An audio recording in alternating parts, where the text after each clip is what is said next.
choka ngwan ngu menong kore ka ngu menong ka gang ne kam ne kun chi ka nong de loy ne kun ka ngwan ne tin nye ne dun gor yen ngwan ne ka tele ka kaye eno ne yen na ka gor yen ngwan ne ka cha ka jek eno gag yen ka lat yen ne kore tele ma gor yen ne ko ken yen ko tej teja ngwan ne ka cha ka jek ko ti nga dwer ti yen tin tet ga loy kun yen ne ti cha ngas ti yen ngaje no mar ka o lure no tere ka kos ka kwije mo ramagoro ba medwa jaga na rode ka gwanter ka kos ka chare jeno abang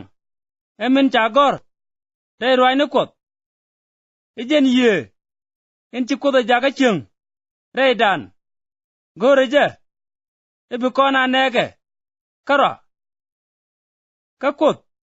ya kon moy ga pot midi ka kwije mo yo wei lokun nei ti lyagaro ka duno ya pos kam nei ti mal ka kwije mo lwar rokot ka chonga ka gwan jeng ne ka barabar ka ye tie garo ka kos ka jen baro tie ga ye laga tet kun yen ji duere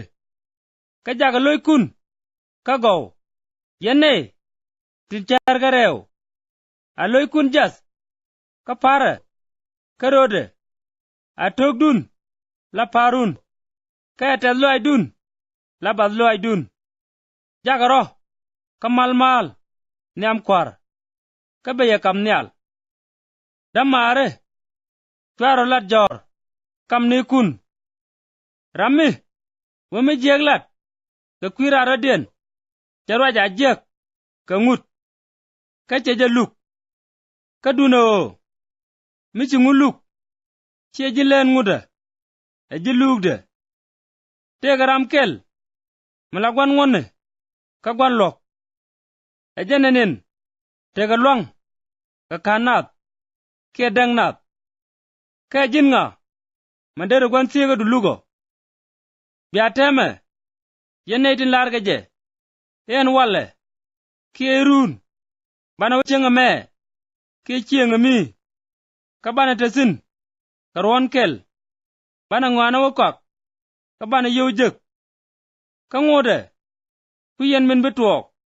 irun tek duno ngu cherjen garur mila joj ka gwam tot ka be churiaw ka min de yen lar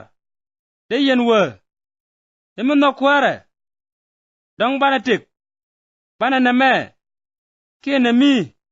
walak ka ta dun amo lat yen liag dun karo en liag mo ke lew emi jiak eno ram ngayo dere chuang lat ka che jabelat edwer gaje